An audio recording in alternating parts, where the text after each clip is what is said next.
Mayor. He takes up a lot. He's taking up half of my space too. Here's the center. When you draw a line. Renee's not here. I'll see that. Hey,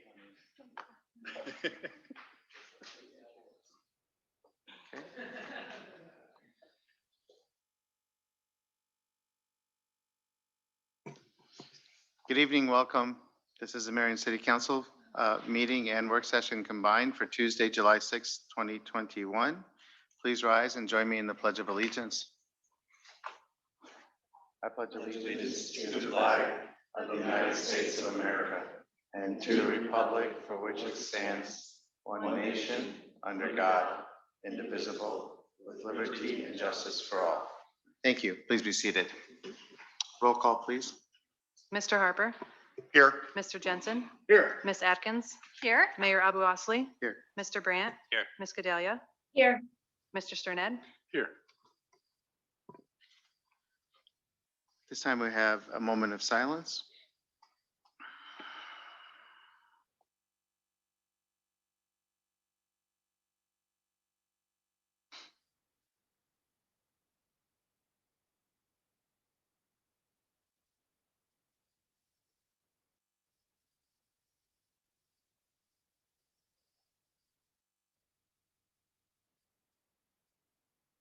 Thank you.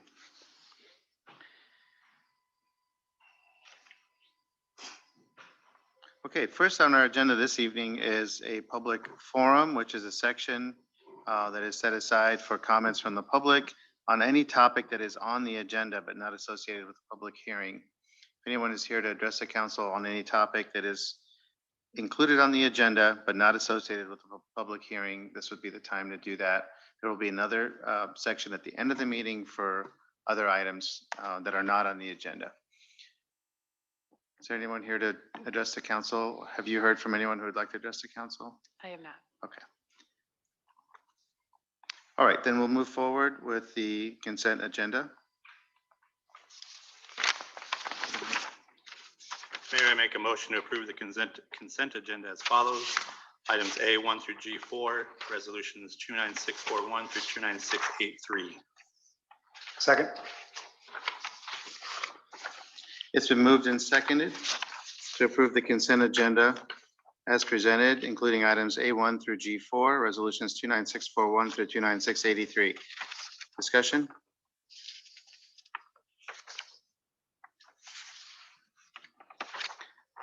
Okay. We'll vote. All those in favor, please signify by saying aye. Aye. All those opposed, please say no. The motion is approved.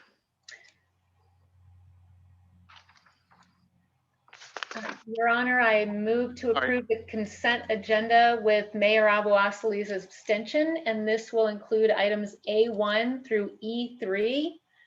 Please note we're leaving F1 and F2 off until a future agenda. So it's items A1 through E3, resolutions 29684 through, oh my gosh, I can't read this one on E3, 29687. And I'm turning over the meeting to the Mayor Pro Tem for this, sorry. Second. It's been moved and seconded to approve the consent agenda with Mayor Abu Osley's abstention. Items A1 through E3, resolutions 29684 through 29687. Discussion. All those in favor, please say aye. Aye. All those opposed, same sign. Motion passes. I'll pass the meeting back to the mayor. Mayor, I move to approve resolution number 29690, approving memorandum of understanding with Medco Holding Company LLC regarding the Marion Enterprise Center Road improvements. Second. It's been moved and seconded to approve resolution number 29690, approving the memorandum of understanding with Medco Holding Company regarding Marion Enterprise Center road improvements.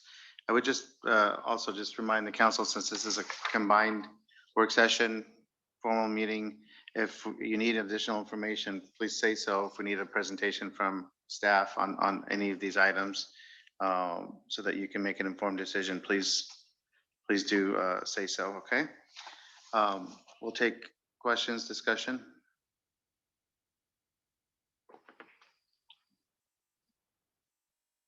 Okay, all those in favor of resolution number 29690, please say aye. Aye. All those opposed, please say no. The motion is approved.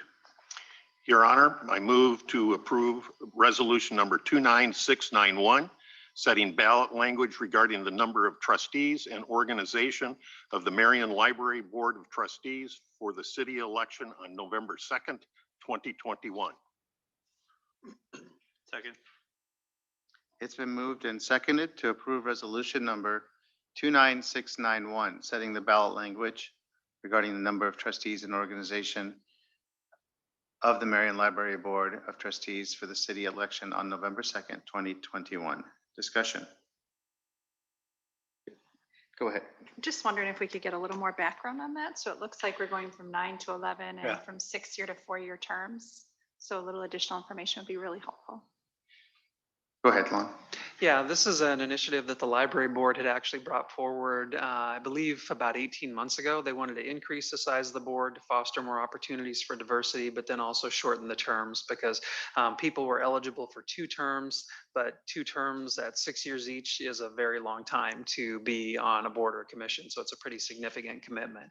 But it actually takes an approval by the voters to change the composition of the library board. So they've had 2 members on there, but they've been acting in ex officio capacity as the 10th and 11th members. This would make them formal and then change the length of the terms.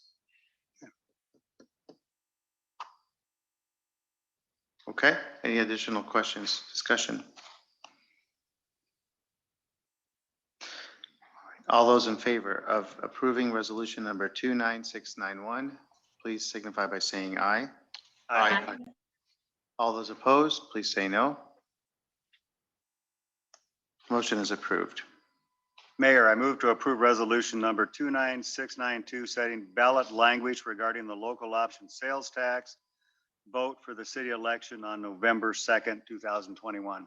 Second.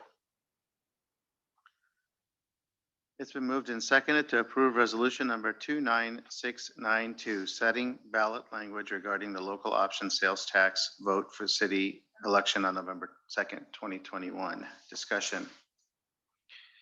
I have a question. I saw that in the memo and the way the language is written, it says the 70 for infrastructure, 30 for other projects, and then 0 for tax relief.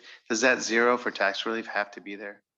That is a requirement for the ballot language, yes. Okay. Mhm. Other questions?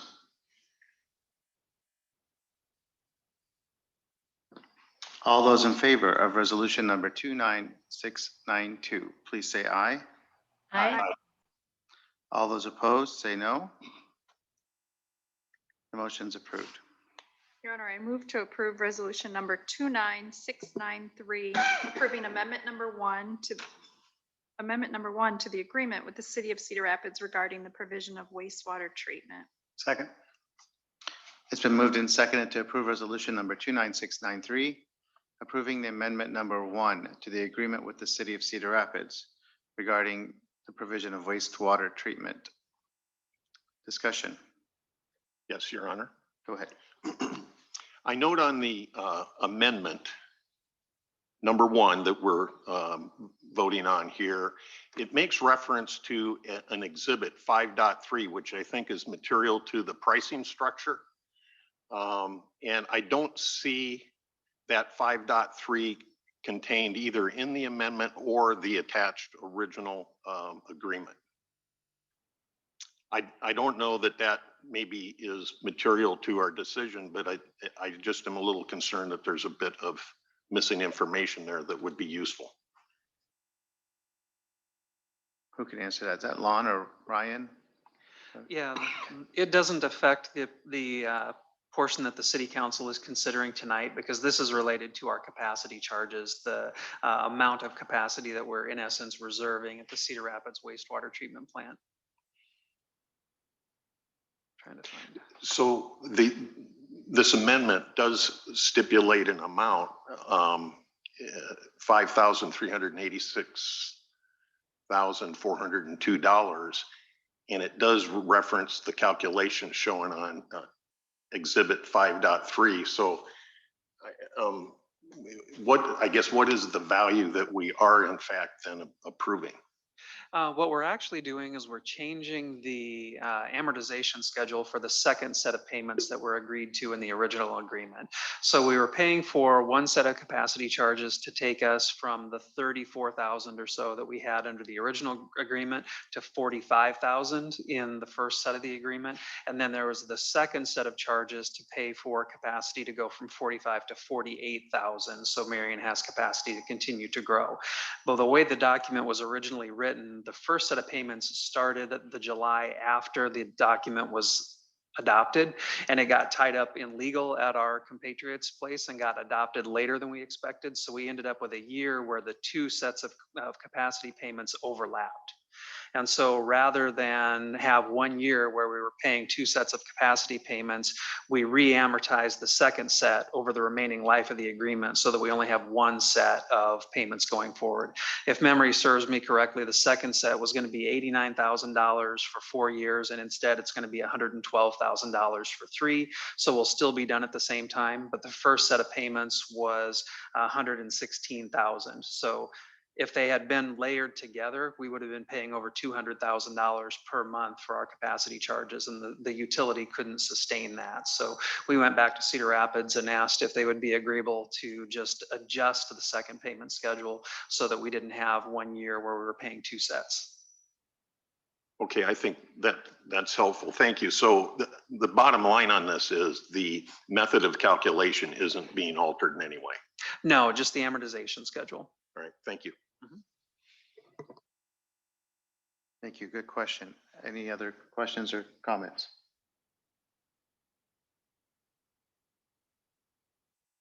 Okay, we'll vote. All those in favor of approving resolution number 29693, please say aye. Aye. All those opposed, please say no. The motion is approved. Mayor, I move to approve resolution number 29694, approving appointment and employment agreement with Kara Bullerman as city attorney.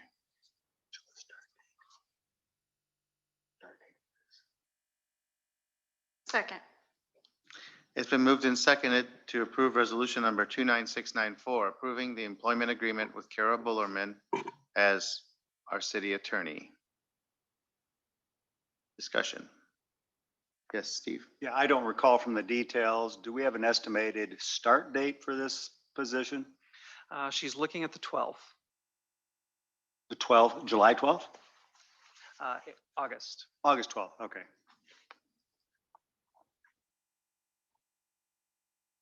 Other questions?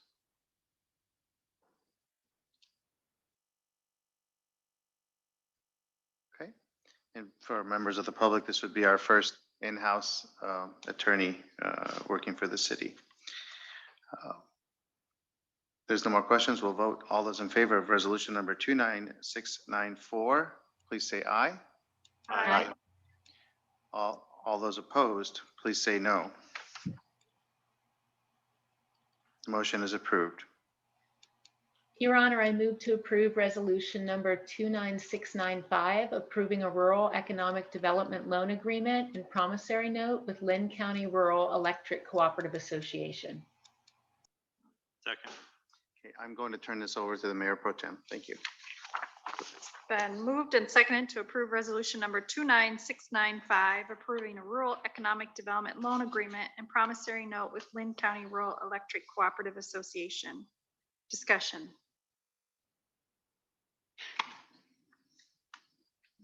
Yes, Your Honor. Can somebody give me at least a little background on the necessity for this? I guess I was just a little surprised that it was a financial agreement that included the REC. Yeah, so the way that this one works, the particular program that Marion applied for assistance with putting the sewer through the airport site, is actually a grant that is made to Lynn County REC. And then Lynn County REC turns around and makes it as a loan to the city of Marion. And then we repay it over a period of 10 years. And then what they'll use those proceeds for is to capitalize a revolving loan fund that then can be used to benefit business development in the area that they serve in the future. So with the eastern half of the Marion Enterprise Center and the territory to the east of the airport being in the REC service territory, it becomes an additional tool that we can use for business development, business retention, and expansion and location in the city of Marion. So it's cheaper than we can get financing anywhere else.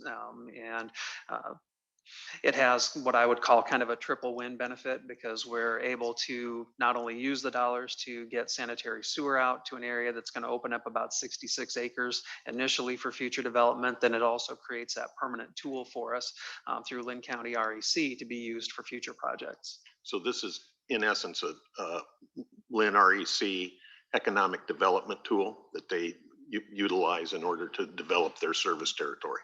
Yep, and Marion is one of the few communities that actually has some of their service territory in our boundaries, so we're able to take advantage of that. Most of the time, because of our size, we're not able to take advantage of USDA programs at all. Okay, thank you. Any other discussion? Okay, all those in favor, please say aye. Aye. All those opposed, please say no. Motion passes. I'll pass it back to the mayor. Okay, next on our agenda is a public hearing regarding sewer service connection fees. We'll go ahead and open the public hearing. Do we have a presentation? Zach? Good afternoon, Your Honor, City Council. Before you today is an amendment to our current sanitary sewer connection fee. Prior to jumping into the connection fee, I thought I'd give a quick overview on why the connection fee was created in the first place. Last year, in looking at different ways that we can continue to fund our sanitary sewer utility, we found that a number of other cities in Iowa had been using a sanitary sewer connection fee. So we established one as well, and the rationale behind it is to defray some of the costs for new development. So only new development in the city would be paying this to offset the costs of the current capital infrastructure that we've placed in the city, as well as some of the operating expenditures that we pay for, especially considering the expanded space and use we use for our expanding community. Next slide, please. So the current fee in place is a $2,000 fee on a single family dwelling unit, not dependent on size, being that some of our other cities in the jurisdiction have fees set on lot conditions. We did not. And then also it's a $2,000 set, not just by the building, but actually based on the dwelling unit. Secondly, for any other non-residential or non-single family dwelling units, it would be $2,000 per connection. In reviewing that fee structure, some of the concerns noted by staff is one, multifamily units might be overburdened. The primary reason noted by staff is they usually don't utilize as much water as a single family home, and the dollars that are placed in this $2,000 fee were usually by standards set up on the same $2,000 setup. So that was one of the concern staff noted. As well, in looking into or talking about how water consumption might be based, we also looked and thought that commercial and industrial properties have such a diversity in the size and the different uses they might have for water. So we might want to look at that as well. Next slide, please. So in looking at the best way of putting together a fee, we gathered some information from the water department. Water department has information as to how much water consumption each of these properties are utilizing. So we tiered them into different groupings by property type, and then looked at them on average of how much consumption they were utilizing.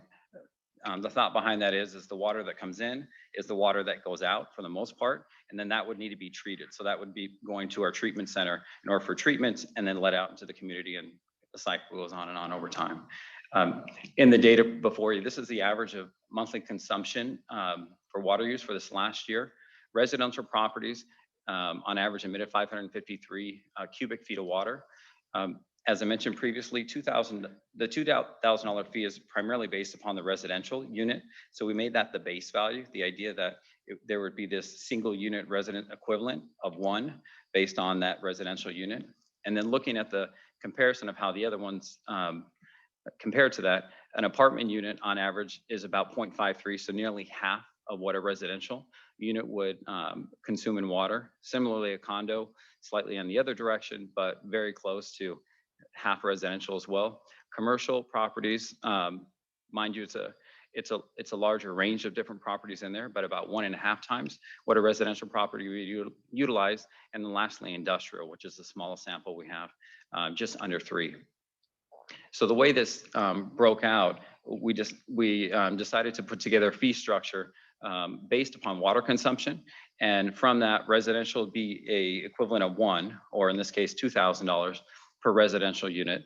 Apartments or condos or some of those multifamily properties would be half of water residential, which would be set at $1,000. And then the commercial industrial would be variable depending upon the pipe size. Next slide, please. Previously mentioned, this is these notes in here of the structure of, I just mentioned, sorry, I got ahead of myself a little bit. One of the caveats I wanted to add in there is in talking about multi-residential properties, we were concerned that with a larger development, this would be, this could grow very quickly. So the recommendation of staff was to put a cap on it of $25,000. So for a new building unit that would come in, there'd be a cap on that. I should also mention in comparison, which well, I'll save that for next slide. Commercial industrial, this gives a little bit more of a breakdown of how that would be broken out. So the 4-inch for commercial industrial is set at the same value as residential, with the idea that that's the standard residential pipe size that goes out, so that they would be using the same amount of water. Then we look at 6-inch, 8-inch, and 10-inch pipes. 10-inch, I don't think we have any according to engineering, but we put in the fee structure in the event that that would occur. And then they scale back into it. These values to line up very closely to the average water usage. Commercial is at just over 1.5.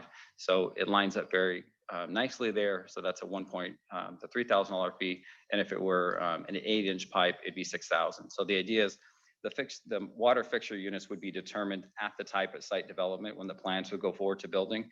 And when engineering would look at the recommended sizes, they would place a requirement of a certain size on it. And that's why building is part of the written to the code, as they would be the ones that would be collecting the fee based upon the building plans. Next slide, please. So looking at it with some examples to contextualize this a bit. Once again, the single family home would be $2,000. And I guess I should walk you through it. First column is property type. Second one is number of residential units. Third one is the pipe size. And then the 3 different columns after that show what our current fee structure looks like, a proposed fee, and a proposed fee with a $25,000 cap in there. I should mention that this is not the total revenue we would be bringing in. This is just to illustrate how different property types would be affected with the different fee structures. And the last fee structure is the one you have before you for recommendation for passing. Residential would be $2,000. A duplex of 2 units would also be $2,000. A condo complex of 3 units would be $3,000.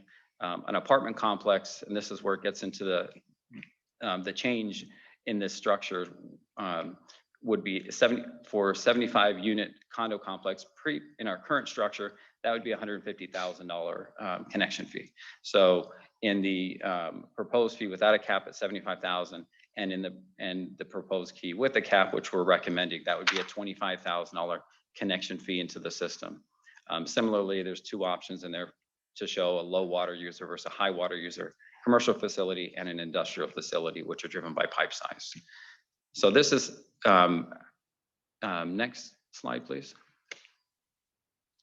So in summary, it establishes this idea of a rational nexus of if someone were to say, how did you get to this fee structure? What are they based upon?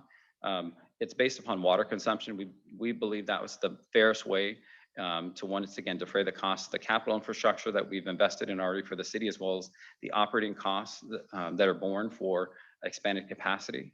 The $2,000 residential unit fee would not change from what's currently in statute, or we currently have as in ordinance. Multifamily residential fees would decrease by $1,000 a unit, and then this would align the commercial and industrial accordingly. So with that, I'd gladly take any questions the city council might have. Thank you, Zach. So we'll hold council questions until after the public hearing, and then when we get to the motion, we'll take questions for you, okay? All right. Do we have any one who has asked to, well, I guess, are people allowed to do this electronically at this point or not? They would have to send me their comments ahead of the meeting. Okay. Otherwise, they would need to be in person to comment.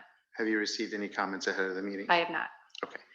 Is there anyone here who is here to address the council either in favor or in opposition of this measure? Please come forward.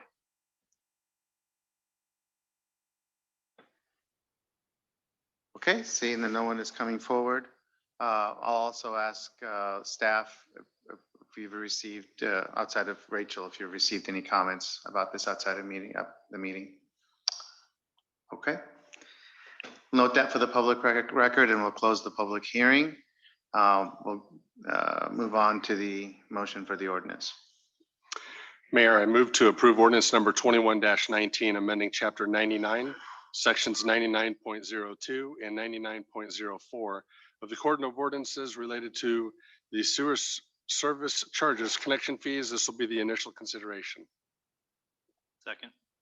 It's been moved and seconded to approve ordinance number 21-19, amending chapter 99, sections 99.02 and 0.04 of the Code of Ordinances relating to sewer service charges connection fees.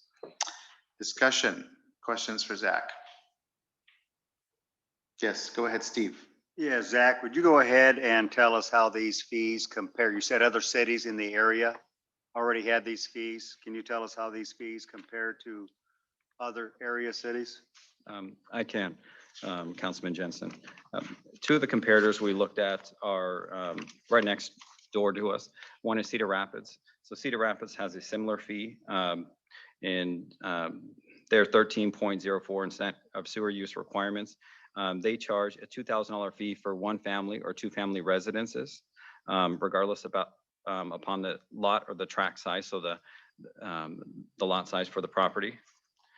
However, which is very similar to ours, so that is right in line with ours. One of the differences they have, though, is their connection fee for all of the uses will be $1,000 per acre of land to be served by the sewer connection fee.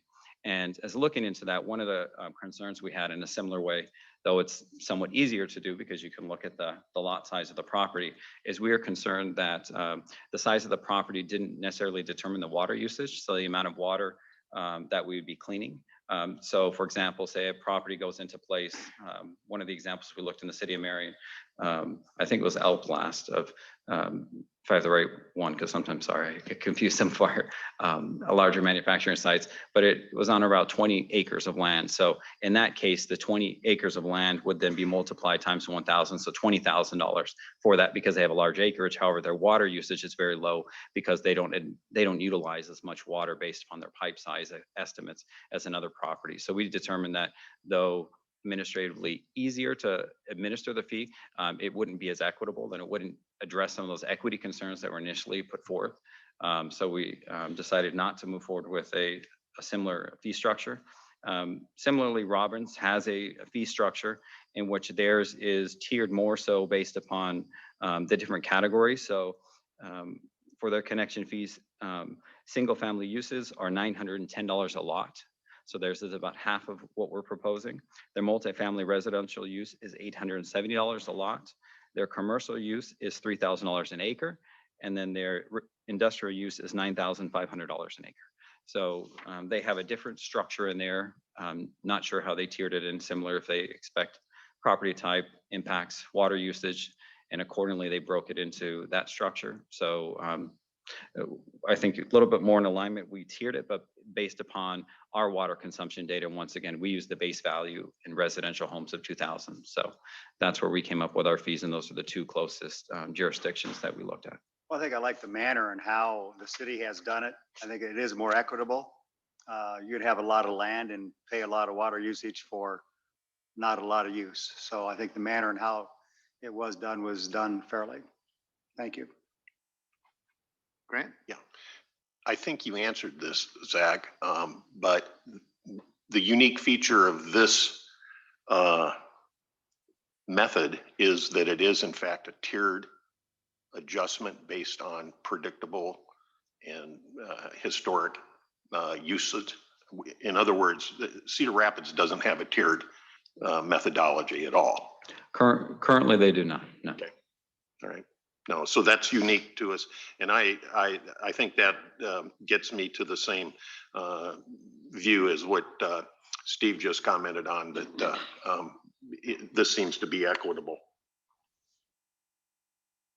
Okay, any additional questions? Discussion? All right, all those in favor of approving ordinance number 21-19, please signify by saying aye. Aye. All those opposed, please say no. The motion is approved.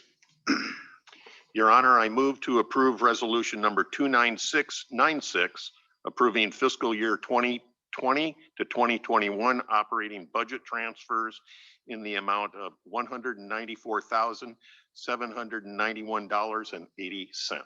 Second. It's been moved and seconded to approve resolution number 29696, approving the fiscal year 2020-2021 operating budget transfers in the amount of $194,791.80. Discussion?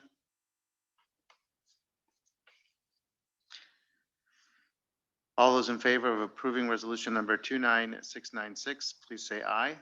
Aye. All those opposed, say no. Motion is approved. Mayor, I move to approve resolution number 29697, approving fiscal year 2021-2022 operating budget transfers. Second. It's been moved and seconded to approve resolution number 29697, approving the fiscal year 2021-2022 operating budget transfers. Total transfers, $11,239,750. Discussion.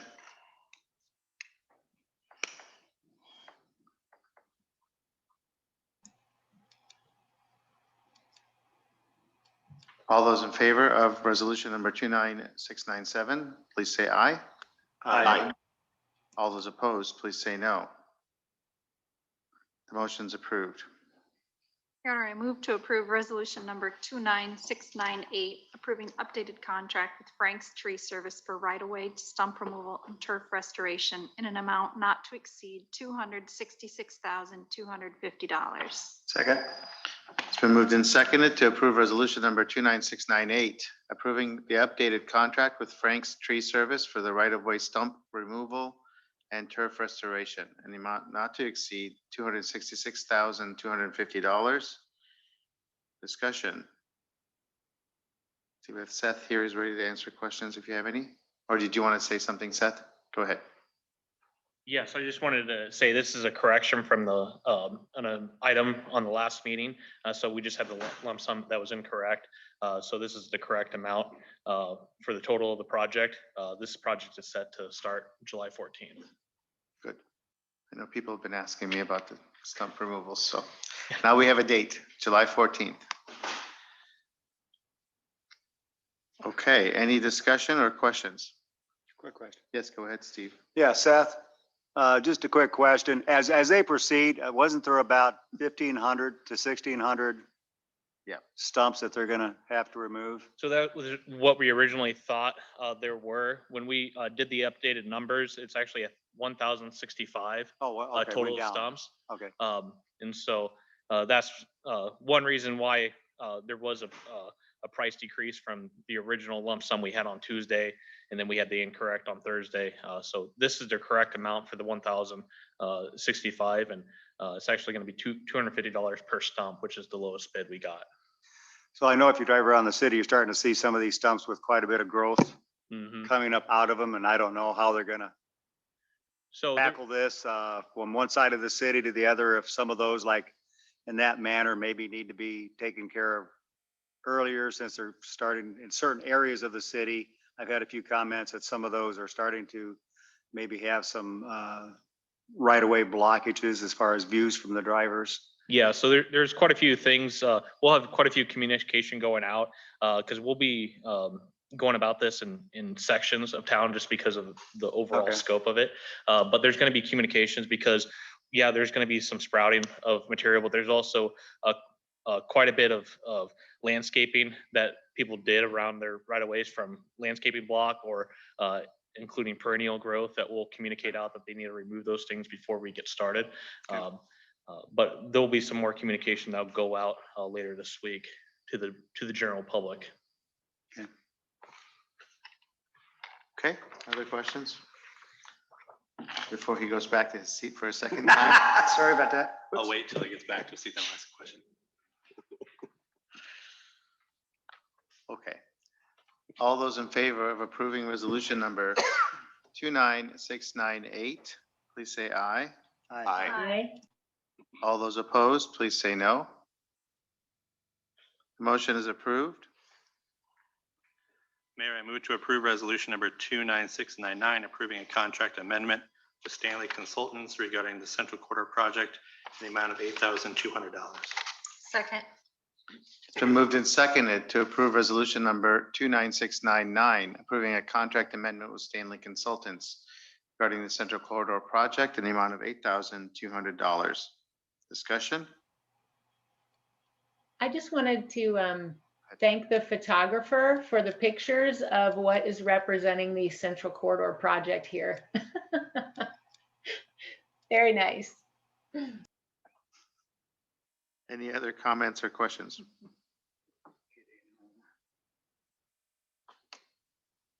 All those in favor of approving resolution number 29699, please say aye. Aye. All those opposed, please say no. Motion is approved.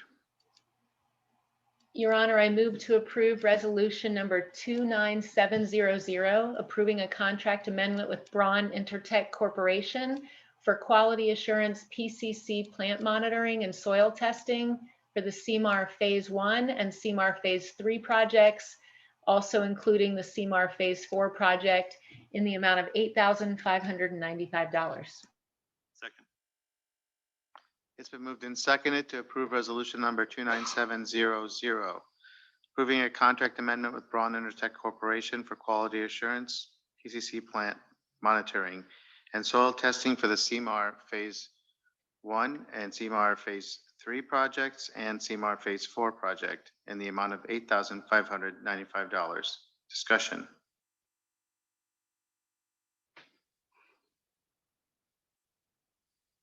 Okay, all those in favor of resolution number 29700, please say aye. Aye. All those opposed, please say no. Motion is approved. This time we have another public comment period for the no parking request on 1300 block of 6th Street and 600 block of 13th Avenue. So we'll open the public comment period. And is there a quick presentation or explanation of this, please? Yes, Your Honor. So this is basically a no parking request for the east side of 6th and the south side of 13th Avenue. As you can see on the PowerPoint, that's a pretty tight corner there. So both for garbage routes and for snow removal, it's been a challenge to get around that corner. We have discussed previously with the fire department and other operations to make it no parking on one side. That has not come back yet to do the entire city in chunks. But because this is an ongoing issue, this is coming before council now.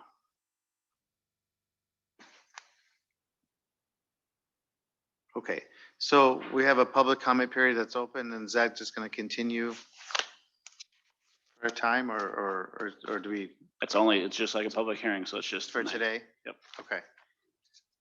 So do we have anyone here to address the council on the no parking request for the 1300 block of 6th Street and 600 block of 13th Avenue?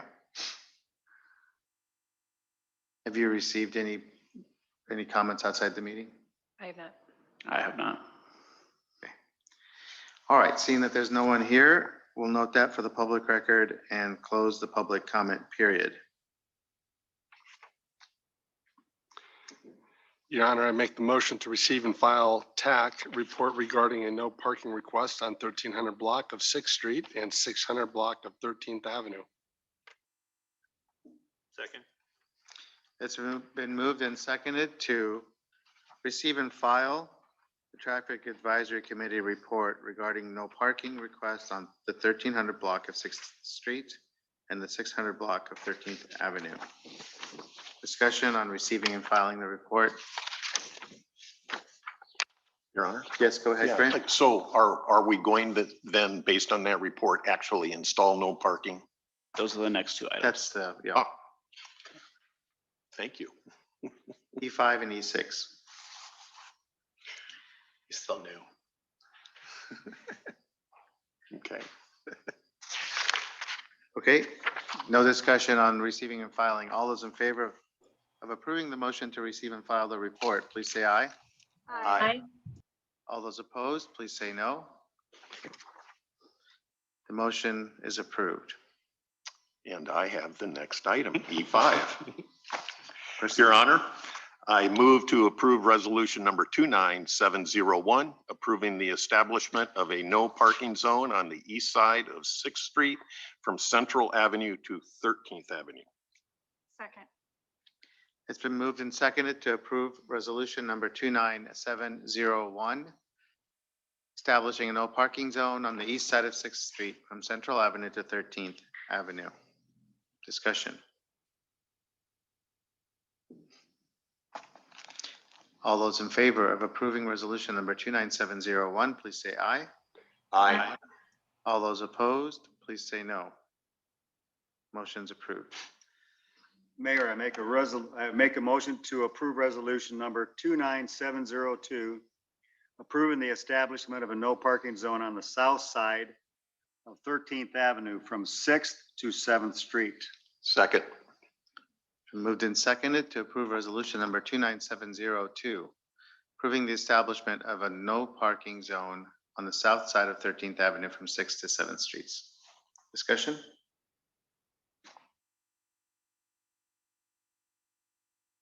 All those in favor of the motion, please say aye. Aye. All those opposed, please say no. Motion is approved. Your Honor, I move to receive, file, and refer to TAC, a request for no parking on REC Drive, Lynn County Rural Electric Cooperative. Second. It's been moved and seconded to receive and file and refer to the Traffic Advisory Committee a request for no parking on REC Drive. Discussion? Steve? Yeah, I drove out there yesterday, and my question, as it gets referred to TAC, are they asking for no parking on both sides of the street or just one side of the street? It wasn't clear to me what their request was. Or is TAC just gonna take that into consideration, how you would evaluate that? Yeah, so staff will come back with a recommendation. I'm going to assume it's going to be no parking on one side of the street. Okay. Yeah, 'cause I went out there today and there were 5 vehicles all on the north side, which certainly allowed plenty of room on the south side of the street for their large trucks to get through, but it wasn't clear what the request was, but I'll leave that up to TAC. All right, thank you. Thank you. Other questions? All those in favor of the motion to receive and file the request, please, and refer to TAC, please say aye. Aye. All those opposed, please say no. The motion is approved. Mayor, I make a motion approving letter of support for a joint raise grant application for the Tower Terrace Road project. Second. It's been moved and seconded to approve the letter in support for a joint raise grant application for the Tower Terrace Road project. Mike, would you, just for purposes of the public, would you just recap what the letter's for? Sure. So we used to have a federal government called the Tiger Grant. That's what most people might know it by. Last year it was changed to the Build Grant. It is now called the Raise Grant, so they like to change their names. But this is a federal program that is very politically driven. We are asking for $25 million as part of this project. The local corridor metropolitan planning organization is actually the applicant for it. So we have Lynn County, Cedar Rapids, Hiawatha, Robbins, and Marion all as sub-applicants to this. So the diagram that's on the PowerPoint shows the areas that we're asking for money for. So the critical areas would be for Marion, the Indian Creek Bridge. And then for Robbins, they have two bridges they need to build, one over the railroad and one over Dry Creek. In order to help get this project going, we applied for it last year as part of the Build Grant. There's basically 4 different buckets. We made it to the second bucket from the highest, but did not obviously get the money. We've been working on the environmental to get the application farther along so that it's more shovel ready. We've also had debriefings with the federal legislators that actually pick it. This is something that we will have all our representatives at our federal level, our governor, will have letters of recommendation for all that. And so this is just one of those many letters that we'll have to get in order to show the community support for this Medco chamber. They'll be helping us get signatures on these letters as well. But it's a very politicized grant. So the more support we can get, the better. Yeah, very important. Thank you for recapping that for everyone. Okay. Any questions for Mike or any discussion? Go ahead.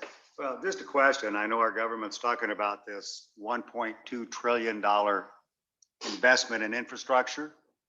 Does that potentially allow more funds that might fund projects like this? Or is this coming out of a completely separate bucket? So is that the 1.2 trillion, does that give us a better opportunity to get this funded? Or do we know yet? So we know that there is money right now in the RAISE program. So we want to apply that for sure. Now, this is a $90 million project. So 25, no reason why we don't apply for everything we possibly can. And even as part of the CMPO, we're talking about RISE and other types of grants that we can apply for this as well. Not only that, but like the CMPO money that we'd use for trails and that we're using for some of that stuff, some of the safety grants, we're going to apply for everything we can. Great. Okay. Other questions or comments?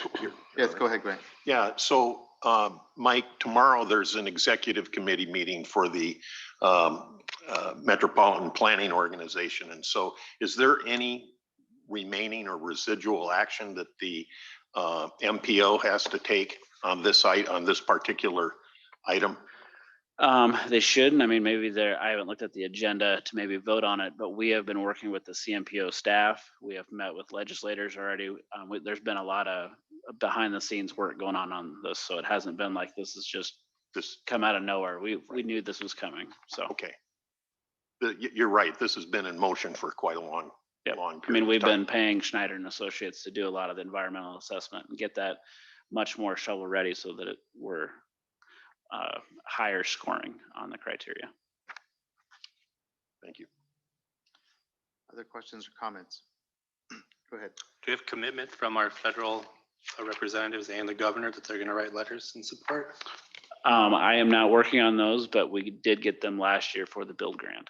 So I would assume they would help us out again, but I don't know that for a fact. We have met with several of their staff. So, but we even our legislators that are in, for example, Ashley Henson will likely sign a letter of support. So we'll have to get even those that are in Washington to show that support.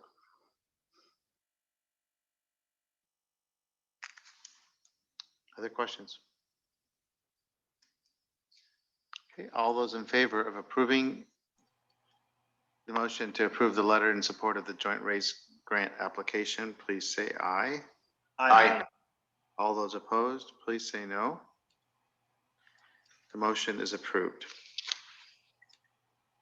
Your Honor, I move to approve resolution number 29703, approving change order number 1 with HydroClean LLC regarding the 2021 sanitary CIPP rehabilitation project in the amount of $106,335. Second. It's been moved and seconded to approve change order number 1 with HydroClean LLC regarding the 2021 sanitary cured in place pipe rehabilitation project in the amount of $106,335. Discussion. I'm learning the acronyms. So I do want to mention this may seem like a fairly large change order. The original contract was only 87,000. But basically, because the bids came in so well, we added additional lineal foot of pipe. So with the recent rain events that we had, that's the liner that goes in the sanitary sewer so that we can keep that water out. So the more pipe that we can get lined, the better. That's why we brought this back and we're adding it per the bid prices that we received. That's great. Other questions?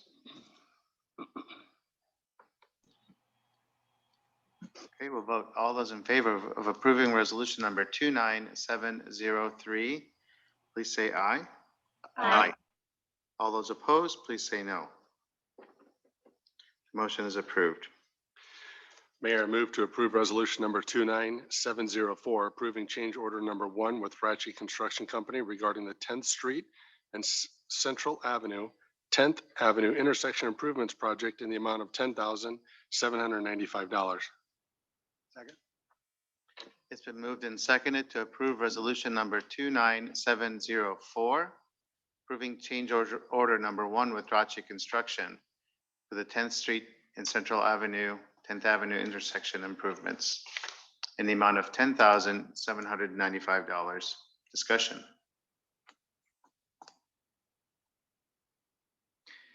Okay, all those in favor of approving resolution number 29704, please say aye. Aye. All those opposed, please say no. Motion is approved. Your Honor, I move to approve resolution number 29705, approving change order number 8 with Ratchy Construction Company regarding the 2019 14th Street reconstruction project in the amount of $6,335.50. Second. It's been moved and seconded to approve resolution number 29705, approving change order number 8 with Ratchy Construction for the 2019 14th Street reconstruction project in the amount of $6,335.50. Discussion? Yes, Your Honor. Yeah, go ahead. So this is just to, I guess, make all the final adjustments to the scope completed? Yeah, typically we don't do a change order just so that the numbers match, but in this case, because it was large enough that the auditors would red flag it, we went through and just those that were off enough, just combined them all to get them to the right quantity. But typically on the end of a project, there's always a little give and take on the items because we actually pay on what's installed versus what was bid. And so this is just making that change so that it is right for the paperwork. Right. Thank you. Other questions or comments? All those in favor of approving resolution number 29705, please say aye. Aye. All those opposed, please say no. Motion is approved. Mayor, I make a motion to approve resolution number 29706, approving a memorandum of agreement and temporary construction easement with Nathan and Lisa Caraway regarding the Aircom Park Sanitary Sewer Extension Project. Second.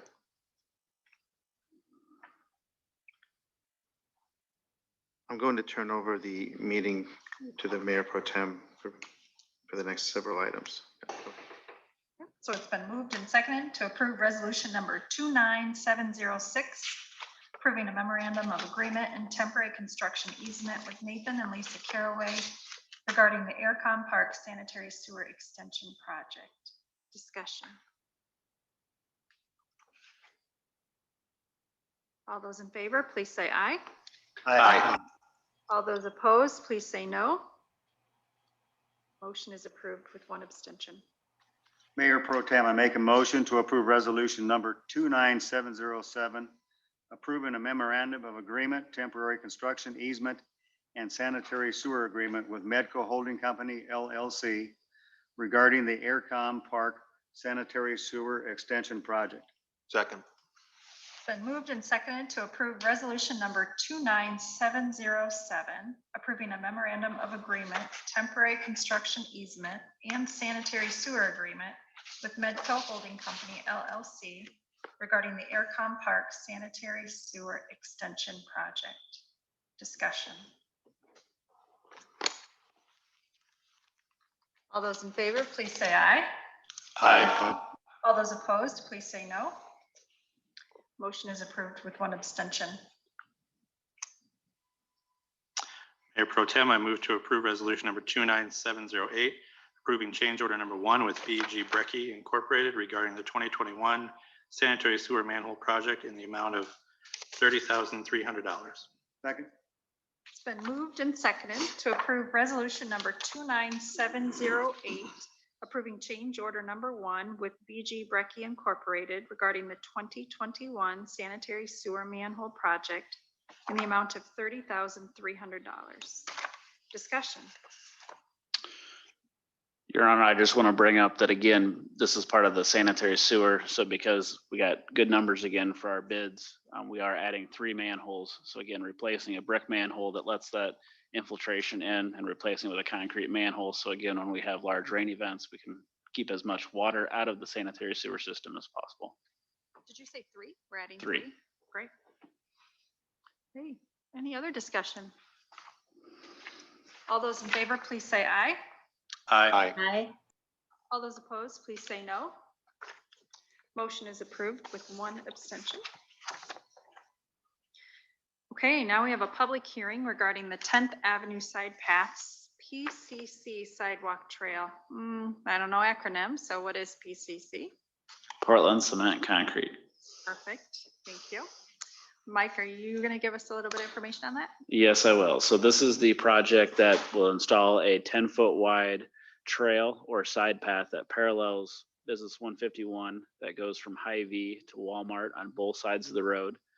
This was bid through the DOT. The low bid was PCI. If you can go to the next slide, Terrell. For $2,705,569.91. I believe there's 5 bids. The next one will have all the bids on it that we can show. This does include lights as part of the project, and there's also at least 1 pedestrian and bike counter so that we can see the use of the project as well. Has a late start of 8/9/21 with 120 working days, so they may not quite get it done this year depending on how quickly they work. And there is liquidated damages of $1,500 per day. And we are recommending to go with the low bid of PCI. Okay. Have we received anything, Rachel? I did not receive anything ahead of the meeting. Hard to see you. Sure. Do we have anybody here for or against these side paths? If so, please step up to the mic. Okay. Seeing none, we'll close the public hearing. Your Honor, I move to approve resolution number 29709, accepting bids and awarding contract to Peterson Contractors, Inc. regarding the 10th Avenue Side Paths PCC Sidewalk Trail in the amount of $2,705,569.91. Second. Been moved and seconded to approve resolution number 29709, accepting bids and awarding contract to Peterson Contractors Incorporated regarding the 10th Avenue Side Paths PCC Sidewalk Trail in the amount of $2,705,569.91. Discussion. Mike, I didn't check to see during the public hearing, had we received anything from anybody? No. Okay, thank you. And we generally don't on these, but it's a matter of state law that we have to have that public hearing. Sure, sure. Okay, discussion. Yes, Steve. Yeah, just for my clarification and everybody listening. So the starting point, when we say high V, is it actually starting right at 35th Street? Yes. So it'll tie into the project that we're doing right now. And so when we say it ends at Walmart, does it go all the way to Highway 13 or is it No, stopping it'll short stop of at that? Eagle View. It's hard to see on this PowerPoint, Yeah. but you can see that it stops at Eagle View because we don't want people to cross at that intersection. I would, so when we talk Walmart, it'll go up to their Entrance. entrance, yes. stop there, then Eagle View on the north North side. side, yes. I just wanted to make sure we were clear, or at least I was clear on the stopping and starting point. Thank you. Other discussion questions? Okay, all those in favor, please say aye. Aye. All those opposed, please say no. Motion is approved with one abstention. Looks like we've got another public hearing regarding the sale of portions of the former 16th Street right-of-way between 5th and 6th Avenues. Is that you, Tom? That is me. So if the council will recall, we vacated the north portion, the area identified in red, which is south of 6th Avenue. Some time ago, there's one of the reasons we've kind of delayed the sale of this is we just needed to get a response from the west owner or the property that adjoins this property to the west.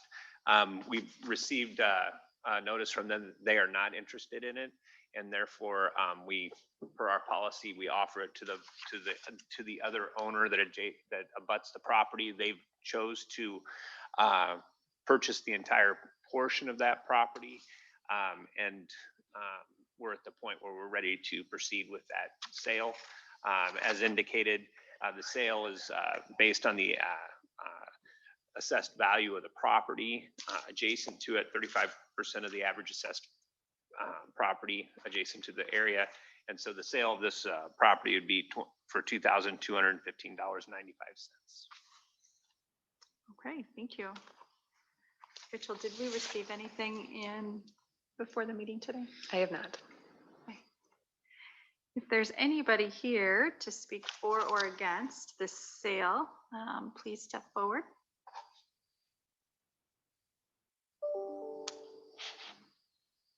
Okay, seeing none. Was there anything that you or your staff received, Tom? I would just point out that there is some contingency, and that is that there's a utility easement on the property that's maintained, and that there's an access easement along the south side to allow for turning traffic into that west lot. Okay, we'll close the public hearing and move on to the resolution. Mayor Pro Tem, I move to approve resolution number 29710, approving the sale of a portion of the former 16th Street right-of-way between 5th and 6th Avenues. This will be Genesis Equities LLC. Second? It's been moved and seconded to approve resolution number 29710, approving the sale of a portion of the former 16th Street right-of-way between 5th and 6th Avenues, Genesis Equities LLC. Any discussion?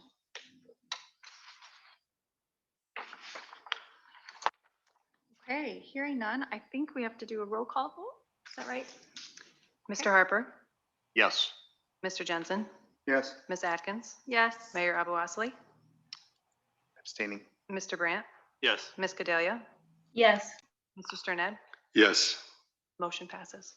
Okay, thank you. And at this point, I will pass the meeting back to the mayor. Thank you. We have a public hearing regarding an ordinance amending chapter 176.06, the rules and definitions of the Marion Code of Ordinances. Who's going to present on this? We'll open the public hearing and then, is that you, Tom? Go ahead. So really what we're doing is we're amending a portion of the code pertaining to some definitions, primarily just adding a few provisions to clarify the use. As indicated in the memo, when we redid the zoning code, we're trying to more broadly define uses by their definition in lieu of trying to be very specific about a use. So it provides an opportunity for some interpretation. So we like to nail some of that stuff down in the definitions area, so that it's just more easily interpreted. As we've went through and as we look at uses, we're going to bring back tweaks to the code. So in this instance, it's just a bank. We're amending the definition of bank to include ATMs as an accessory use. So there's no special provision for an ATM unit at a bank. There was some confusion in how the definition of drive-through was being conveyed. So we did establish a new drive-through definition. And therefore, because in some districts we have a restaurant and we don't allow drive-throughs, in other areas we do. So we want to make sure that we're outlining a drive-through as an accessory use to a business. Specifically in a small neighborhood commercial area, we may not want to drive through in that area. So it would not be permitted as an accessory use. So we want to clarify those two uses for property specifically. And then library, we just simply added a book drop off as a permitted use associated with the library. Fairly minimal items. We've not received any comments relative to these.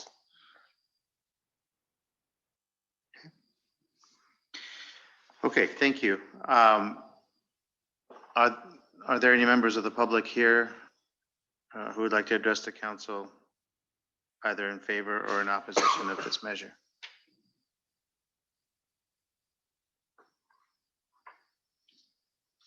Okay, and Tom has noted that they haven't received any comments outside the meeting. We'll note that for the public record and we'll close the public hearing. Move on to the motion.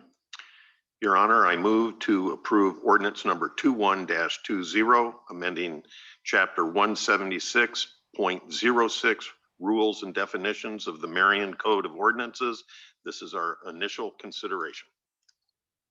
Second. Moved by Councilmember Harper, seconded by Councilmember Jensen, to approve ordinance number 21-20, amending chapter 176.06, rules and definitions of the Marion Code of Ordinances. Discussion? Questions for Tom? Okay, all those in favor of approving ordinance number 21-20 on the initial consideration, please say aye. Aye. All those opposed, please say no. The motion is approved. Mayor, I move to approve resolution number 29711, approving the memorandum of understanding with the Marion Water Department regarding a land purchase at 6707 Lucor Road. Second. Been moved and seconded to approve resolution number 29711, approving the memorandum of understanding with the Marion Water Department regarding a land purchase at 6707 Lucor Road. Discussion? Mayor. Let's see, we have Todd here if you have questions yet. Go ahead. Well, I think it'd be good for us to go on record. I know it's in the details, but to go on record about how this land purchase will be used between the water department and the city in the future. So I think going on record for that is good for the public to hear at this meeting. Good afternoon, Mayor, Todd. council members. Todd Steigerwalt with the Marion Water Department. I believe earlier this spring came before you guys with this opportunity. I've been working with Deb and Jason with the fire department and also Seth at the Parks Department. We have an opportunity here, a willing seller that's just recently closed on this property that would like to flip it.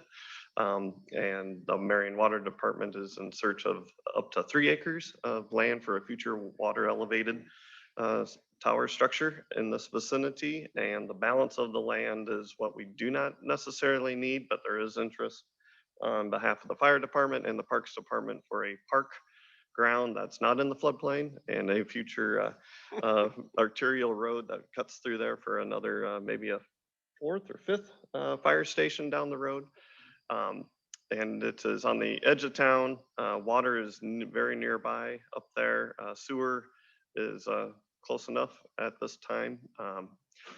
We would, the water department would upfront the cost, get this purchased with a payback period of, hopefully, once we close on it, we'll know, and it can be put into next year's budget and we can settle up at that time. There is an existing cold storage building with a concrete floor out there that would be able to be utilized by both water and parks for off-season storage of Christmas stuff and lawnmowers and whatnot. So, and it's kind of an attractive area, but the ratio did hit it. The developer said he would clean it up before we changed hands, yet to be seen. I do know that they did close, and the water department has hired an abstractor to get it appraised. It was supposed to be done earlier. The closing got pushed way back, but it is closed, and the appraiser can start at the end of this month or early August at this time. And then we'll kind of sit down and negotiate how much it's going to cost. But I think it's going to be cheaper now than 10 years down the road when we need it. Yeah, and I think for the public listening to this, I went out and had to figure out where that was at. I mean, it's on it's just very northeast of Hunter's Ridge Golf Course. So as far as future development, it's a nice area to grow into. If I'm correct, it abuts the current city line, right? Yeah, if you see that road right there, that's cutting across, it's a lane, but right now there's a subdivision. Skogman Development is just south of that road. So there are plans for that future road to bisect and go through the property that you see there, and that would be the Artesian Road, Echo Hill Road extension there. Okay.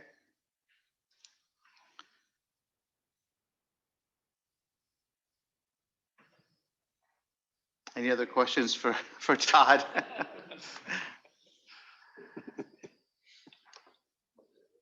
All right, any other discussion? All right, we'll vote. All those in favor of approving resolution number 29711, please say aye. Aye. All those opposed, please say no. The motion is approved. Your Honor, I move to approve ordinance number 21-18, amending chapter 76 of the Marion Code of Ordinances relating to bicycle regulations. This is the final consideration. Second. It's been moved and seconded to approve our final consideration of ordinance number 21-18, amending chapter 76 of the Code of Ordinances relating to bicycle regulations. Discussion? All those in favor of approving ordinance number 21-18, please say aye. Aye. All those opposed, please say no. The motion is approved. Next on the agenda is a discussion and update regarding city manager recruitment. Your Honor, Kirsten got called away for a family situation, so I'm going to hit back up for her on this one. Okay. So the job profile has been posted, and they are already seeing traffic coming in from that. So it's live and out there in the wild. She's had a couple of meetings with the consulting firm and with Patty Setta to transition the work that she has done with developing the candidate profile over to the actual search side. And so we will be getting a new letter of engagement from Hinson Consulting, reflecting the fact that some of that work had already been done, and also then reflecting the expedited timeline that the city council asked for. So we should have that yet this week. The more formal profile, which has the community information, the broader multi-page piece that you use for the recruitment, is being created now, and they expect to have it, if not completed this week, substantially completed this week, so that can be sent out live as well. So things are moving along, but we're going to be kind of entering that quiet phase here for the next several weeks while applications are coming in, so there won't be as much formal action likely until the end of the month when candidate review would start. Any questions? Yes, Brent. Just for my benefit, where do we currently have that job, that position posted? It's certainly on our website. Is it also in some other trade magazines, or? Iowa League of Cities. It'd be heading for, if it's not live yet, it would be going on the Iowa League of Cities, but the prime spot that it hit was the International City County Managers Association job page. That one has nationwide and worldwide reach and is probably responsible for 70 to 80% of the placement for people in my profession. Thank you. And I'm certain Kirsten told me that she had put it on the League of Cities page too. It's been on the League of Cities for a couple weeks now. Yeah. Okay, other questions? Appreciate everyone's cooperation and help with that process. All right, next we have a discussion regarding the building located at 958 7th Street. Who's handling that? Tom? I just wanted to provide a quick update. The city, primarily our nuisance folks, have been working with Nathan regarding the property. We've called in Alliant, and I know there was an initial conversation with the council on the number of utilities in the way. Nathan came in and asked for some assistance. We were able to provide some coordinating efforts. Met Alliant out on site. Mike was actively involved in that. And it looks like at this point, Alliant is going to take care of the relocation of a number of the utilities in the vicinity. We are contracting with a local electrician to kind of do some of the undergrounding and reattachment. Utilities go down, they have to be run, and then putting them back onto the businesses. I believe the estimate was about $2,000. But at that point, Mr. Caraway will be able to get to the building and provide the demolition services necessary to get that done. I know Matt Newhouse in the department reached out to him today, and Nathan's going to start coordinating activities. Unfortunately, trying to get that work done in a timely manner is difficult. It'll probably be 6 to 8 weeks before we have a good solid chance to get out there and get that work done with Alliant. But we are coordinating that activity, and we've been trying to keep up with the property as we move forward. So at this point, we've talked with the electrician, and we've got some work being scheduled with Alliant, and hopefully this fall we'll be able to get that building taken care of. So. Questions for Tom? Quick one. So Tom, when we talk about Alliant relocating the utilities, I mean, there's a lot of utilities going down north-south down that alley. Yeah. So do we know what they're talking about doing when they say relocating? I mean, are they going to take those underground, or? Some of them will go underground. The ones that can be brought, like specifically the ones along 7th Ave currently that come, I mean, you can see them in that building that come across the front. They're going to take those underground and push them to the east so that the School of Rock can be reconnected. And then there is some undergrounding in the backside too. Okay. And what happens is they want to take those down, run them fast, and reattach them because you don't want those businesses down. Right. So it's just better that we coordinate that activity between Alliant and the city. Hopefully at some point we can get more of those utilities in the back, specifically in the alley, relocated as well. It was going to become extremely difficult to try and coordinate that with the existing project that we have. But it was great to see Alliant assisting in some of those relocations because, as was indicated before, to get a demo contractor in there to do any kind of work they couldn't even get a bid. So I think we're moving in the right direction, and hopefully, once we get a schedule, we can bring that back to the council and keep you guys appraised of what's kind of happening out there. Okay, other questions? All right, the next item is discussion regarding flood mitigation. Yeah, thank you, Your Honor. So I wanted to brief the council a little bit on the activity to date after Marion's flash flooding incident that we had. As of today, we have about 112 properties that have contacted or property owners that have contacted public services asking for support with debris removal, carpet damaged items from the basement. And we're continuing that activity likely through the end of the week, and then we'll reassess and see if there are any stragglers out there that we need to pick up. That doesn't mean that they all had devastating levels of damage to their properties, but it was kind of something that impacted them all to varying degrees. I'll say that with this storm, it was unusual for us because there was almost what I'd characterize as a stripe that went through town, where there was an extremely heavy but localized area where we had a lot of rain, 6 inches or so in some areas, some cases even more than that in the period of an hour. And it frankly just overwhelmed some of the systems that we have in place. As you may remember, when we have storm sewer systems designed to the modern standard, they're designed for what they call a 5-year storm.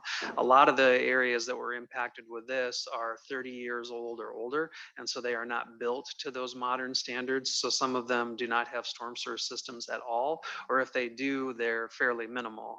They're in areas that don't have detention basins to help meter out the waste or the surface water that's going to be coming through there. And to be perfectly frank, I mean, those levels of rain are going to be something that no storm sewer system of any vintage is really going to be able to handle. I couldn't remember if it was 2010 or 2013, but we had a similar event over on the eastern edge of town in the area north of Eagle Ridge that actually caused water to go over Business 151 through town for a period of several hours. But it was localized to that area, and it kind of happened with this one. So we're continuing to gather information from all the property owners that reach out to us, because Lynn County Emergency Management is working with the 2 other affected counties to see if there's a potential there for having any kind of a disaster declaration above the state level. As much as I'm reluctant to say that we're ready to take on another FEMA project with the derecho not being closed out yet, that would be of great benefit to the property owners if they're able to reach that damage threshold. We just don't know yet for our county combined with the other 2 counties if we're going to reach the point where that would trigger federal assistance. The governor's already announced state assistance, but that is targeted towards specific income levels. So not everybody is going to be eligible. There's a state website that we point them to from our website that people can go in and get signed up. And one of the services that they will provide with that is there's a navigator that will help them apply for different assistance services and really kind of wander through the bureaucracy that comes with trying to get assistance for recovery from that type of an incident. So that's kind of where things are sitting right now. I would think for the future, one of the things that we will be bringing back to the council is to take a look at some of these areas, but the only real way probably to address it long-term outside of what we're doing with the city engineers already talked about our manhole rehabilitation programs, our queue in place programs, the work that we do with, we have other programs that we do with our neighborhood drainage program to assist with localized storm drainage problems. But we'd have to go back into these areas and start doing some activities that would bring them closer to alignment with modern standards. So that would mean potentially some property acquisitions, some construction of detention basins. If the council wants us to take a look at doing some of those programs, that's really kind of the next logical step if we're going to be able to make some impacts in these areas. The work that we are going to be doing with some of our other stuff for any of these that were impacted by sewer backups versus surface water, with the work from the HDR study and our continued work in the trunk sewer will help those areas by adding that capacity and adding more ability to pull that away from properties. This one was a bit unique in that most of what we were dealing with though was not basement backups. It was literally surface water that was making its way into properties that have not been impacted by that in the past. Thanks, Lon. Are there any questions for Lon? Go ahead, Steve. Not necessarily. Well, first of all, do each one of those dots represent somebody that contacted the city? Yep, those are all plotted ones from ones that have either reached out directly, like to my office, engineering, or public services. Could you send that out to us? I mean, that's right in the middle of where I live, and just for everybody else's benefit. I mean, I live at 3830 Monarch Avenue, just one block north of McGowan, but we had 2 inches of rain Friday at noon, and Friday night during that rain, either my rain gauge maxed out at 7 inches. Neighbor or somebody else about 3 blocks over that sent in an email to Nick, and I followed up on, they had 9 inches. So that area absolutely got bombarded with rain. And I did not know until I visited the individual who lives on Pike Court that, I mean, it's only 3 blocks from my house, but it's also quite a bit lower than where I live. I'm up kind of on the high area in that neighborhood. But where they live, I mean, I did not know that some of the stormwater management involved actually having manholes in their backyard. I had never seen that in that area. I thought this is all new construction, newer houses, less than 30 years old. So I kind of had a little awakening going on there, but everybody I talked to in that area, yeah, it was all flood water. So really there's no insurance, if I'm correct, Randy, that floodwater damage, that's not going to be covered by anybody unless they have flood insurance, and nobody's going to have it in that area. So you look at what happened, and she had a lot of water in her basement. And the other thing that happens in that area is that another individual that had a big dumpster brought to their house filled that with carpet and padding and a lot of other stuff. And he was a plumber that had 2 sump pumps. Well, guess where most of those sump pumps are run to? That newer construction area, most of them are run into the stormwater areas. And so if those are full and the manholes that I'm just describing, that lady's backyard, those manholes popped off. There was so much water pressure and it was so full. So everybody's sump pump had nowhere to go. And it's just going to back up into the house and through the cracks in the basement floor and so on and so forth. So I was lucky to not have any damage, but I know a lot of the people just 2 blocks over from me, the entire neighborhood are some of those green dots. So I'm aware of what happened. But yeah, that was a lot of rain. People can't believe how much rain we had Friday night and obviously the impact of what it caused. So. Okay. Other questions for Lon or comments? Yes, Your Honor. Go ahead. Yeah, Lon, if you could send this map out as a PDF. And also, do you have a listing of the addresses? Yeah, we would have a listing of the addresses that they used to develop this. We hadn't sent it out because it has quite literally been changing every day. I think we even added some addresses that came in over the weekend today to get it updated for council. But we'll send you the one we'll make sure we date it so you know when it's current. Sure. I guess just in terms of the addresses, I at least would be interested in just to go look at a couple of areas, especially where there's a high density of occurrence as illustrated on the map, and just to kind of understand the topography of those areas and kind of what got affected. So thank you. Okay.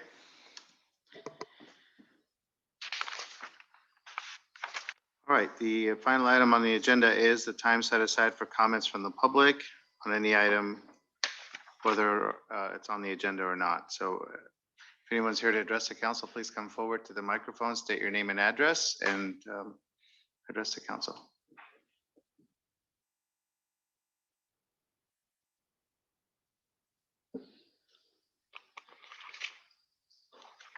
Mr. Mayor, council Welcome. members, I'm Ron Lutz, and I live at 3690 24th Avenue, very close to your house. Fortunately, we weren't home when the storm hit, but I heard that people down the hill were flooded intensely. Okay, my discussion is concerning infrastructure. And I'm actually talking about roads, not like what the president talks about. We've been traveling through many states here lately, and through Montana and Wyoming, we've noticed this, you would expect the roads to be in very bad shape. Most of the places we stopped were in very good shape. We came home to Marion, traveled down 7th Avenue. Not so good. States like Montana had better roads out in the middle of nowhere. We would like to suggest that several of the streets take some of the money and put it together to make smooth streets. When 8th Avenue was done, it was smooth for almost, 7 blocks? It was a dream. Most of our streets should be like that. when you were throwing around all the money at the beginning, I was tempted to stand up and say, put it on the infrastructure. But you need to get paid. And I'd like to compliment all of you for being able to read all of this stuff. When do you read this? Amazing. I would like to suggest a list of streets. Number 1 is 7th Avenue, 29th Avenue, 24th Avenue, 35th Street. And of course, Highway 151 from when it first starts to shake and rattle, 8th Avenue, and 31st Street. Those are just some. It would be easier to go through Marion and count the streets that don't need any work and say, oh, the rest of them need to be fixed. We'd like to suggest that some of the money be spent on that. We think that the street department's been doing as good as it possibly could, but we'd like them to step up and do a little bit more. And it's so nice to be able to ride across a nice, smooth street. And I know we have at least 3. So I would like to compliment the street department on getting that done. So let's do a better job. And if you want to donate part of your salary, I'll bet they'll be glad to take it. Thank you very much. I don't think our salaries would go very far. But if you would like to, I'm sure they'd take it.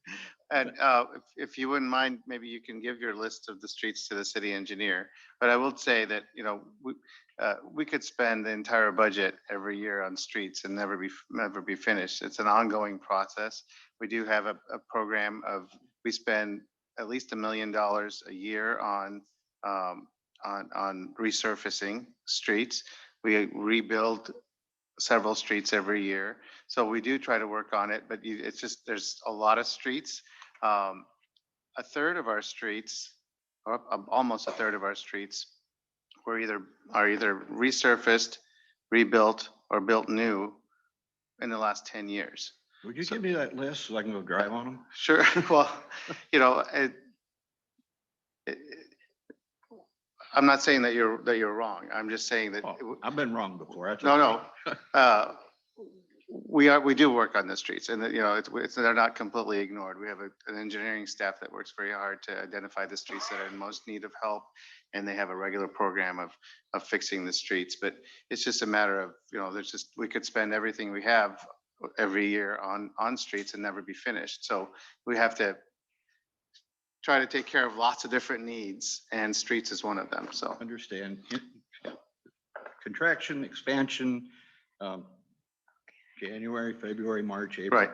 They all yeah, do it. the weather here is not very favorable to the condition of streets like it is in places like Florida or, you know, other places. But I think my wife, Diane, would like to say. sure, you're welcome to. Please go ahead.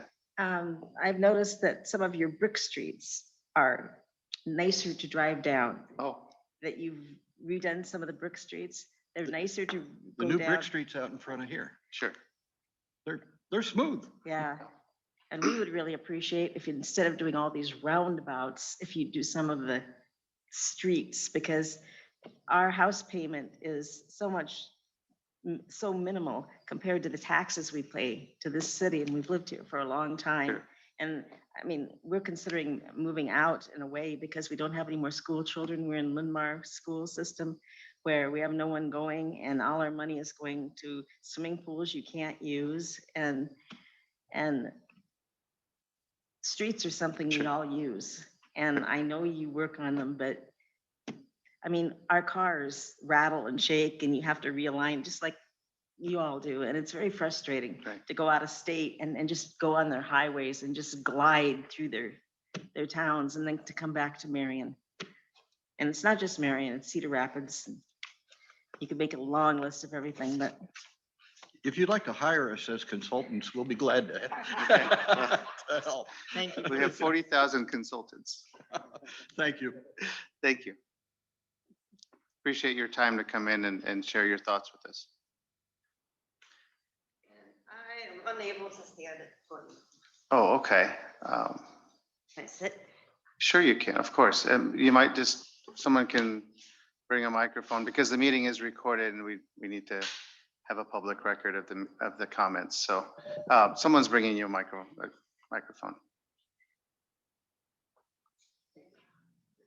You have to push that the whole time. Just as long as it's green, you're good. My name's Janelle Rickner, and I live Welcome. at 3469 Lennon Lane, and I'm here about fireworks. I've grew up in Marion my whole life, so I was here when fireworks were not legal. I lived on Parkview Drive in Marion as a child. And now, of course, after the 2017 ruling, fireworks are back, but not most places. They're illegal in Cedar Rapids, Des Moines, Iowa City, North Liberty, Coralville, and Center Point. And that's just the ones I can rattle off without looking at any of my notes. So I don't understand why it is permitted in Marion if it's not permitted in all these other areas. And KCRG did interview a lady buying fireworks in Cedar Rapids, and she said she would be setting them off in Marion. And it could have been one of the very, very, very many fireworks that I heard for the long period of time that they're allowed to go from noon until 11 p.m. And in my area, they went until at least 1 a.m. in the morning. They did not stop at 11. I have 2 dogs, and obviously the 2 dogs would have to go outside to go to the bathroom sometime between noon and 11. And I have tried getting prescription medications to make them less anxious. I've tried 3 different prescriptions from my veterinarian. And I did rearrange my house so we would have dog crates with a sound machine and fans to hopefully block out the noise. But the way my house is situated, where I am just completely surrounded on all sides by fireworks. And we can't even see most of it. It's just very, very loud noises and bangs. One quote that I emailed to all of you is to the most vulnerable among us, fireworks really do sound like bombs bursting in air, and they can be terrifying. One of my golden retrievers tried to jump against the glass sliding door repeatedly before I was able to get a hold of her. My husband is a veteran. He had spent 4 years in the Marines, and he doesn't care for it either. I'm disabled and often have to sleep when I need to. My parents are both in their 80s. They live in Marion, and they would like to go to bed at their normal time, even though it's just 1 day a year. If these other cities have deemed it inappropriate to allow it for 1 day a year, then I think Marion ought to as well.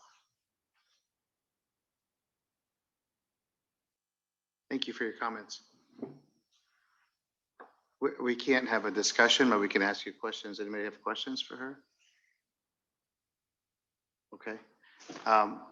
It may be something that we will revisit. I mean, at the time, I don't know how many other of these council members were on council when we voted on it. At that time, the recommendation of the police chief at the time was to have 1 day. And that's what the majority went with. That doesn't mean that it can't change, but I do want to certainly something we can understand that, and consider. it sounds reasonable until you realize Sure. all these other areas that are not permitting it at all. Sure. And so we have people coming from Yeah. Coralville, Iowa City, North Liberty, Center Point, all to Marion. I understand. Okay. I appreciate you taking the time to come in and share your thoughts with us.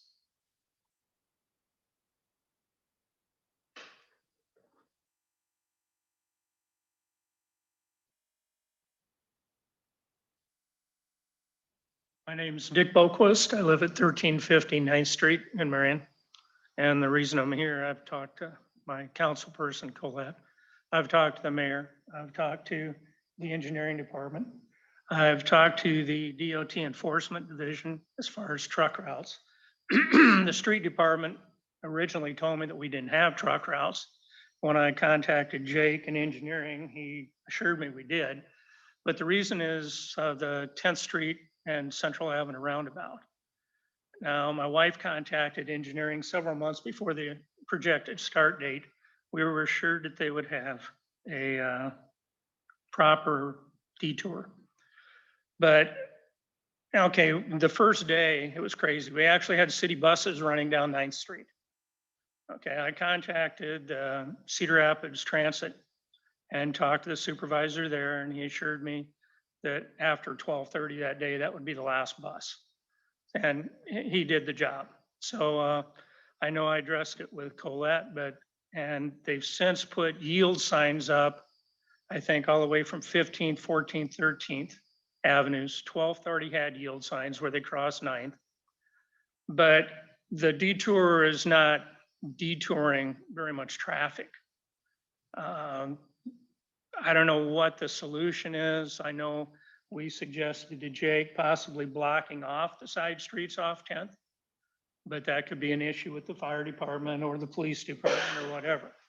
I know that they do on some areas in Cedar Rapids, if you go down First Avenue, or down by Lefebvre and about 28th or 32nd, somewhere down there, they have blocked off side streets so people can't shoot around the construction. Now, the yield signs slow them down for a split second, but Saturday or Sunday afternoon, about 4, we had a car hit a bicycle up on 12th Avenue. And I know there were 2 members of the PD out there, and it was pretty bad as far as traffic. They were having a hard time doing their job because of the traffic coming off Central and coming off 12th and try and do what they had to do. Since then, I've talked to Jake, and I brought up the subject of temporary speed bumps, and I know I talked to Steve and Colette and Mike about it tonight.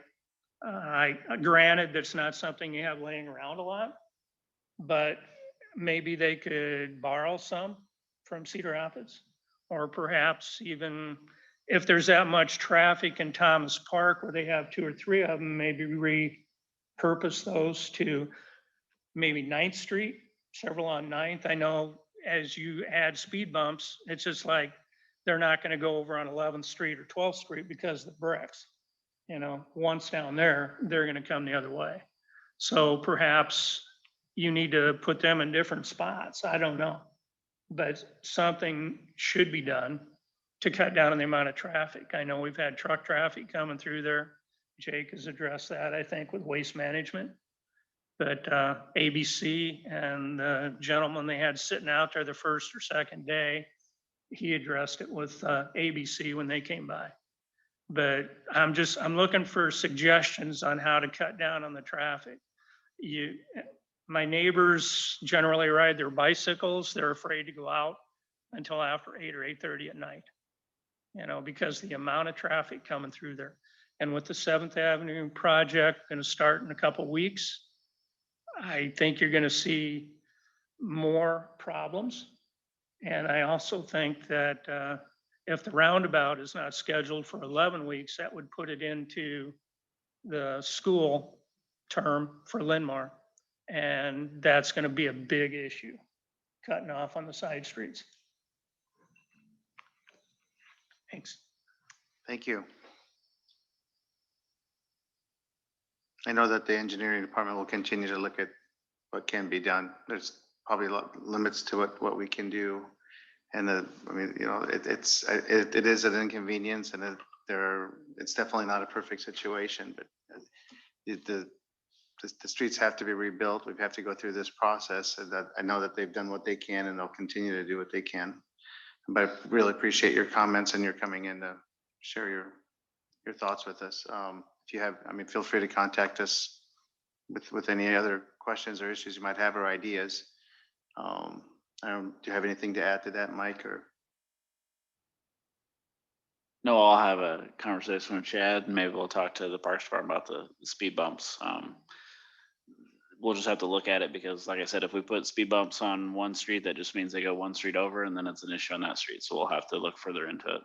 It's hard because it's a lot of residential area, and that's why we have such a large detour, but I can't make people follow the detour. Right. Okay. All right. The final thing on the agenda is the council comments. Renee, do you have anything? No, thank you. Okay. Great. Thank you, Your Honor. Yes, I do just have a comment.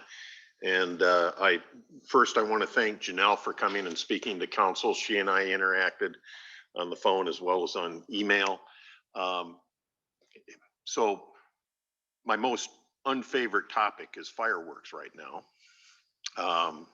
And I just hope that we can, get some statistics from police department in terms of what the call volumes that we've had. In fact, if we can get those comparative statistics over, say, 2 or 3 years, just as a point of comparison, I think, Steve, you pointed that out.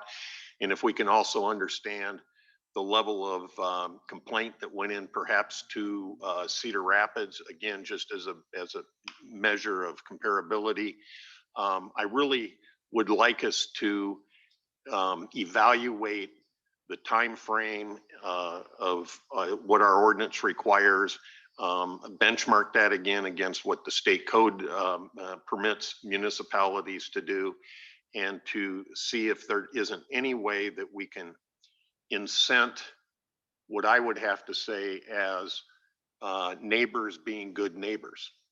And I recognize in post-pandemic or almost post-pandemic conditions, everybody wants to let loose and have fun. And I get that. But I also think that what we seem to be missing based on the reports that I received, that we all received, as well as comments that were made to me directly, it just seems to me that we aren't thinking about our neighbors as completely as we really should. So I just hope that perhaps on a future work session, we can have this as a discussion topic with some data inputs that will inform that discussion. So thank you. Steve. Yeah, I've had some other informal discussions about fireworks, but if you look at what our city has done, and while we do allow fireworks for one day, when the state allowed the sale of fireworks in the city, the first year we had firework tents set up in probably 17 to 20 places. They were on 7th Avenue, they were at Fairway, Hy-Vee, they were everywhere. So after that year, we did try to eliminate the sales of fireworks in Marion, but could only limit the sale of fireworks to the industrial park areas. So I think this year there were, I think maybe 4 tents set up to sell fireworks. So, but I would say in my neighborhood, again, I'm in somewhat not too far from where you live, Janelle, but I would say they were solid from 8:30 to 11:30 on the 4th. Fortunate, really didn't hear much at all on July 3rd, so they did restrict shooting them off during that time frame. But in my opinion, it's not so much about Marion allowing it for one day, but the state of Iowa allowing the sale of fireworks in the state of Iowa, which is the bigger issue. So if we really want to do something about it, and Marion has tried to do that by not allowing the sale of fireworks, but could not do that because of the state law, get hold of your legislatures and let them know how you feel. So we're somewhat still limited on what we can do and can't do in Marion. So that's why we want to look at the numbers, the statistics, say how much do they really differ on the number of complaints once you could shoot them off and before they were even legal to sell in Iowa. So I think we need to look at those numbers, see what they tell us. And I think then we can have a good discussion about what options make sense. So other than that, no, nothing else. No fireworks comment for me. So I think these gentlemen covered it this evening. But I did want to share that I had the luxury of having a conversation with a college student that just recently completed an internship with the Marion PD department. And this college student can be critical at times. And she had only but great things to say about the good work that the department is doing and that the city is doing. Was a little surprised that Marion Police Department, right in the middle of sort of nowhere from her perspective, is doing such good, solid work and providing a critical service for the community. So I think just a kudos to the team and really allowing our our students a real look at what it's like to be a police officer, especially in the current space that we're in. Really a great recruitment tool. So kudos to you guys and the team. Thanks. Will? No. Randy? Okay. I will just kind of piggyback on that a little bit. Not this last Saturday, but the prior Saturday, I was at the farmer's market we've started our office hours again we usually do them at the library and in the summer at the farmer's market. So every week, city council members, one or two of us are available where people are to answer questions and take input. And the positivity that I saw from people that came by the table was just overwhelming. And people that had just moved here from Oregon, from Canada, from Washington, California, Dubuque, people from all over. And so I say that, that sometimes we do have a lot going on and a lot of change. We do have, lots of street work, which is necessary, which, I know we sometimes we think, all these roundabouts or, we're putting in another roundabout, but, I'm not an engineer and all the data shows that they work and that that they are safer, they move traffic more efficiently. So we have to look at facts and we have to look at the big picture. Our city is the preferred place to live in this region. It is a place that people are coming to because they see the high quality services that the city provides. They see the high quality of life that they can have here. They see the amenities. They see the opportunities they have here. And I would just encourage everyone to keep it in perspective. And, I spent a good part of my weekend answering messages and calls and on social media about the fireworks. And every weekend is something else. The prior weekend was cutting trees on the trail, and weekend before that was roundabouts.